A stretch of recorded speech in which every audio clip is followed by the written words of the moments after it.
Manalo, yun daw isang pastor na magiging pastor nung Kawan. Ang isang pastor daw na yun, si Manalo yun.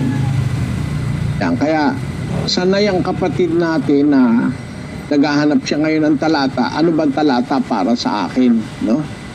Kasi si Manalo, maraming talata. Siya raw yung anghel doon sa sikatan ng araw sa Apokalipsis 7. Siya raw yung uod na Jacob na nandun sa Isaias 43. Siya rin yung Elias na nandun sa hula ni Malakias na susuguin bago dumating ang kakilakilabot na kaarawan ng Panginoon. Siya rin yung huling sugo. Basahin natin yung pagkahuling sugo niya. Kapatid na Daniel sa Pasugo, 1956, page 7. Ito naman po ang sinasabi dito. Sa dalawang sunod na lathala tungkol sa paksang ito ay maliwanag na ating natiyak sa pamamagitan ng mga hula sa banal na kasulatan na si kapatid na Felix Manalo ay huling sugo ng Diyos sa wakas ng lupa. Kaya huling sugo, gaya ng ating napag-aralan, ay sapagkat pagkatapos ng gawaing kanyang isinasagawa sa makatwid bagay ng pangangaral ng mga dalisay na salita ng Diyos, ay wala ng iba pang sugong darating, kundi ang kakilakilabot na paghuhukom o ang katapusan ng pag-iral ng sanglibutang ito. Ayan, yan ang sabi niya. Kaya raw si Manalo, huling sugo, kasi pagkatapos daw niyang mangaral, wala nang ibang sugo na darating pa. Kaya huling sugo si Manalo. At ang kasunod na raw noon, pag natapos na siyang mangaral, ang kakilakilabot na paghuhukom na o katapusan na ng sanlibutan. Natitiyak ko, ito, maling aral ito Bakit mali? Nung mamatay si Manalo, di pa naman natapos ang sanlibutan At humalili pa nga si Eranio, tapos humalili pa ngayon si Eduardo. Ewan ko lang kung sino pa susunod. Alabas, hindi huling sugo si Manalo. Kasi kung huling sugo siya, lalabas, hindi na sugo si Eduardo. At hindi na rin sugo si Eranio na tatay ni Eduardo. Ito ang kinamihasnan sa Biblia ng mga iglesia ni Cristo ni Manalo. Na kukuha silang talata sa Biblia, ipapasok niya sa kanyang sarili. Siya yung uod ni Jacob. Samantalang yung uod na Jacob, hindi naman siya yun kasi yung uod na Jacob, hindi si Manalo kasi yung uod sa Biblia, nandoon sa 22 ng ng awit. Basahin natin ang 6, 16 at 18, kapatid na Daniel. Ngunit ako'y uod at hindi tao, duwahagi sa mga tao at hinamak ng bayan. Sapagkat niligid ako ng mga aso, kinulong ako ng kulutong ng mga manggagawa ng masama. Binutasan nila ang aking mga kamay at ang aking mga paa. Hinapak nila ang aking mga kasuutan sa gitna nila at kanilang pinagsapalaran ang aking kasuutan. Yan, yan ang uod sa Biblia Ako'y kauod, hindi tao. Binutasan nila ang kamay ko't paa. Wala naman ako nakitang si Manalo binutasan ng paa at kamay. At hinapak ang wika nila ang aking kasuotan. Pinagsapalaran nila sa gitna nila. Yan ang sabi. Ang ibig sabihin, ang uod na ito ang Panginoong Hesukristo. Hindi ito si Mr. Manalo. Kasi wala namang butas si Manalo sa paa at kamay. At hindi rin naman siya hinapak ang kasuotan niya. Kasi malayong mangyari hahapakin ang kasuotan niya. Maraming bodyguard itong uod na Jacob, nahapak ang kasuotan. Doon nasanay ang mga kapatid na iglesia ni Cristo. Kaya kung magtanong sila ngayon, ano ba ang talata sa Biblia para sa'yo? Ako, ang sasabihin kong talata, nasa Biblia, hula ng Biblia, nasa Apokalipsis 1:3. Basahin natin, kapatid na Daniel. Mapalad ang bumabasa at ang nakikinig ng mga salita ng hula at tumutupad ng mga bagay na nangasusulat doon sapagkat ang panahoy malapit na. On.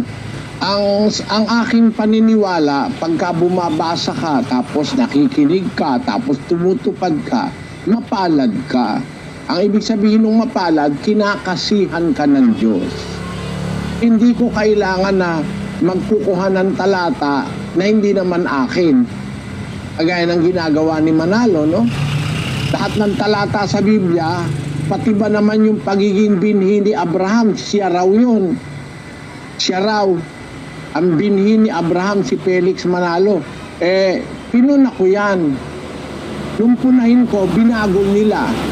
Basahin muna natin ang sabi nila sa pasugo nung 1976, page 14. Sabi po dito, the prophecy states that he whom God had chosen or taken from the ends of the earth, the fulfillment of which is undoubtedly Brother Felix Manalo, is the seed of Abraham. Ayan, si Manalo raw ang seed of Abraham. Sabi ng aral ng iglesia ni Manalo sa pasugo nila. Undoubtedly, the seed of Abraham is Felix Manalo. Nung aking punahin yan, binago nila yan. Kasi alam nila mali eh. Ito ngayon ang sabi sa pasugo noong 1999 sa page 4.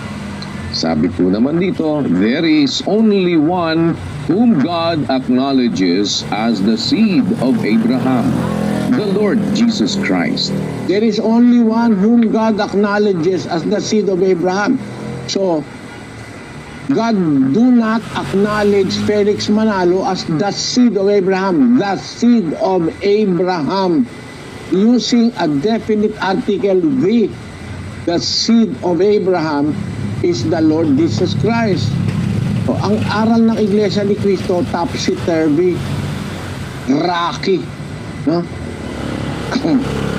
Topsy-turvy, hindi matatag kasi una, si Manalo raw ang seed of Abraham. Nung mapuna, pinalitan. Hindi raw si Manalo, kundi ang Panginoon Kristo. Marami silang ganyang aral eh. Kaya yung kakukuha ni Manalo ng mga talata para sa kanya, delikado yun eh. Pati hindi kanya nakukuha niya eh. Wala nga sa kinuha niya na tatama sa kanya eh. Yung anghel, hindi siya anghel dahil tao siya. Ang nasa Apokalipsis 7, hindi tao yun, anghel yun. Umaakyat nga sa sikatan ng araw eh. Si Manalo, makakaakyat mo yun. Yung anghel nakakaakyat dahil may pakpak yun lumilipad. No? Ito, paano ito yung anghel eh? Wala nga ako nakitang umakyat si Manalo eh. Nakita ni Juan, umaakyat siya sa may sikatan ng araw, yung anghel. At di kataka-taka dahil ang mga anghel may pakpak. Si Manalo naman wala. Pwede rin siyang makaakyat, gagamit siya siguro ng eroplano o kaya ng hagdan. No? Kaya hindi lapat sa kanya yon. Hindi rin lapat sa kanya yung uod na Jacob kasi wala namang butas ang paa at kamay niya. Hindi rin naman lalapat sa kanya yung huling sugo kasi hindi naman nagkatotoo na pagkamatay niya tapos na ang sanlibutan. Hindi pa tapos. 1963 pa namatay si Manalo, 2018 na ngayon eh. Biro mo ilang pung taon na yun eh. Hindi pa naman nagwawakas ang sanlibutan. Kaya mali yung aral nila na yun. Hindi ako naninira, binabasa lang natin yung pasugo nila. Yun talaga nakalagay doon. Na pagkatapos daw mangaral ni Manalo, kakilakilabot ng pagwawakas ng sanlibutan. Ang pag-iral ng sanlibutan tapos na. Hindi naman totoo.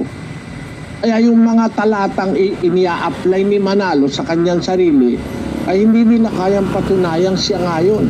Kaya halimbawa, nung isa pa, na si Manalo raw ang Elias na sinasabi ng hula ni Propeta Malakias. Basahin natin ito.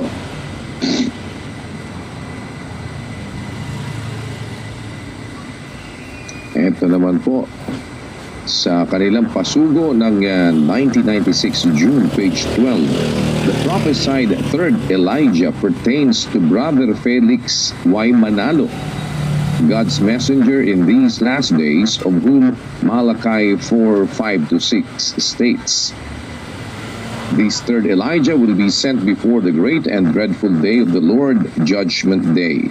Brother Felix Y. Manalo was commissioned to fulfill the work of restoration.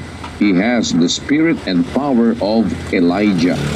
The third Elijah raw si Manalo will be sent before the great and dreadful day of the Lord. Hanggang ngayon na hindi pa naman dumadating yung dreadful day of the Lord. Patay na si Manalo, lalabas, masyadong naadilintado siya, nakamatayan niya, hindi na siya pwedeng isugo uli dahil patay na siya. Sabi dun sa talata, before the dreadful day of the Lord, ito isusugo yung third Elijah. Paano ka ngayon ng third Elijah? Patay ka na, hindi pa dumadating yung dreadful day of the Lord. Kaya palpak na naman yung kinuha nilang hula kay Propeta Malakias. Lahat ng talatang kinukuha nila sa Biblia, para yung talata na yun ikakapit kay Manalo, palpak yun, kaya kong patunayan yun. Sa mga ginoong diskusyon, papatunayan ko lahat ng talata na yun, walang lalapat kay Manalo kahit isa. Yung sasabi, siya raw ang isang pastor na sinasabi sa Juan 16, imposible kay Manalo mangyari yun. Kasi isang pastor yun ang lahat ng tupa ni Kristo. Meron mo namang iba pang pastor na isa lang na pastor na lahat ng tupa ni Kristo kayang akayin? Yung nasa kulungan na at saka yung dadalhin sa kulungan. Yung nasa kulungan na, nung una na yun, mga Hudyo yun. Tapos yung mga huling darating, sasama, magiging isang kawan. Magkakaroon isang pastor. Si Manalo ba yun? Paano ka magiging pastor ng isang kawan na magkasama yung nauna at saka yung sumunod na mga tulpa? Patay ka na nga ngayon. Paano ka nakapagpastor nun? No?